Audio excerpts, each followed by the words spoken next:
El golpe de Estado fue planeado por desesperación de los grupos de poder, ya que se les terminaba el 2022 y se venía el 2023, año de la revisión de los contratos ley. Hay que recordar que Fujimori hace 30 años regaló al Perú a precio de huevo roto, al ver que se mandó al archivo la demanda constitucional contra Pedro Castillo por traición a la patria. Como vieron que no prosperó la denuncia constitucional, optaron por el plan B, que consistía en pagarle $500,000 a cada congresista de los llamados los Niños de Acción Popular, para comprar sus votos para poder vacar a Pedro Castillo de mala manera. Luego de haberle pagado a cada congresista de los niños $500,000 y a otros congresistas indecisos, se llevó la reunión con María del Carmen Alba en representación de los niños y Dina Boluarte para explicarle que ella sería la próxima presidenta del Perú, porque iban a vacar a Pedro Castillo, a las buenas o a las malas, y para la vacancia ya estaba informada la fiscal de la nación, quien estaba de acuerdo que se le vaque al presidente de cualquier forma, sea a las buenas o sea a las malas. Por otro lado, Alberto Otárola se reunía con Vladimiro Montesinos en la base naval, quien se reunió posteriormente con los altos mandos de las Fuerzas Armadas, a quienes se les entregó a cada uno una mochila con $1,000,000 para que apoyen la vacancia contra Pedro Castillo. Posteriormente se reunieron María del Carmen Alba, Dina Boluarte y Alberto Otárola para ultimar el paso de la vacancia a Pedro Castillo. Alberto Otárola se encargó de explicarle a Dina Boluarte lo que le debía decir a Pedro Castillo. Para que Pedro Castillo tome la decisión de cerrar el Congreso, Dina Boluarte fue a informarle a Pedro Castillo que el Congreso ya tenían los votos para ser vacado, así que mejor que cierran Congreso antes de ser vacado, ya que iba a tener el apoyo de los altos mandos de las Fuerzas Armadas. Pero al final lo traicionaron, ya que cada uno de ellos había recibido $1,000,000 previamente de los grupos de poder. Pero fueron los mismos de las Fuerzas Armadas quienes malograron el plan casi perfecto de Vladimiro Montesinos.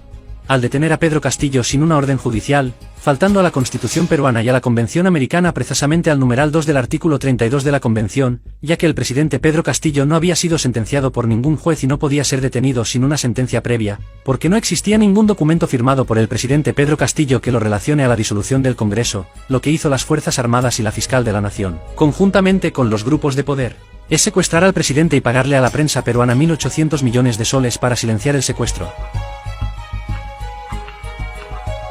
Pero lo más raro fue que cuando el presidente leía el papel entregado por una congresista temblaba. El informante nos explicó que un coronel de apellido Colchado le había enseñado una decapitación de una persona en manos de un asesino, que se trataría de uno de sus sobrinos y que si no hace bien las cosas y no cierra el Congreso terminaría vacado y le podría pasar eso mismo a sus hijos. Y una semana después el asesino alias Caracol, que habría contactado a los asesinos, fugó de la cárcel.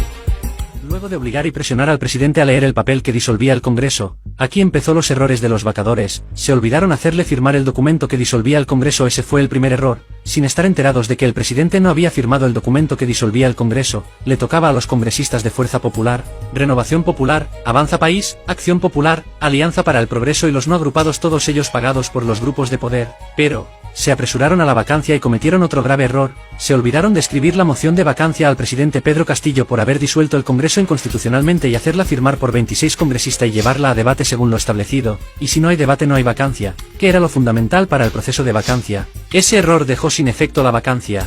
Luego vino otro error de la fallida vacancia al presidente Pedro Castillo. Fue que cambiaron la hora de la vacancia por traición a la patria, que era a las 7 de la tarde, y lo adelantaron al mediodía sin que esto se haga en el pleno del Congreso. Pero ya no era la moción de vacancia por traición a la patria, sino por golpe de Estado por querer cerrar el Congreso. Así cambiaron la hora sin tener en conocimiento los del pleno del Congreso. Pero como ya se había acordado pagarle a la prensa 1.800 millones de soles, la prensa se encargó de hacer válida esa vacancia fallida conjuntamente con la cúpula de la señora fiscal de la nación y el Tribunal Constitucional. Luego la fiscal de la nación fue con el coronel Colchado y su cúpula a obligarlo a firmar el documento que disolvía el Congreso, pero para ese momento ya estaba a su lado el abogado Aníbal Torres, quien lo defendió del plan de esta cúpula de mafiosos. Mientras en el Congreso se desesperaban por vacar al presidente, la señora Dina Boluarte ya tenía el discurso escrito por la señora Keiko Fujimori para tomar el mando de presidenta. El acuerdo era que, si ella iba a estar con los congresistas de la derecha, debía de vestir de amarillo y jurar que se quedaría hasta el 2026, ya que en plazas públicas Dina Boluarte juraba que se iba, si vacaban al presidente. Luego vendría lo que se había planeado entre Vladimiro Montesinos y Alberto Otárola, que él tome el Ministerio del Interior y que conjuntamente con los altos mandos de las Fuerzas Armadas maten a pobladores, en las protestas que se venían por el secuestro de Pedro Castillo,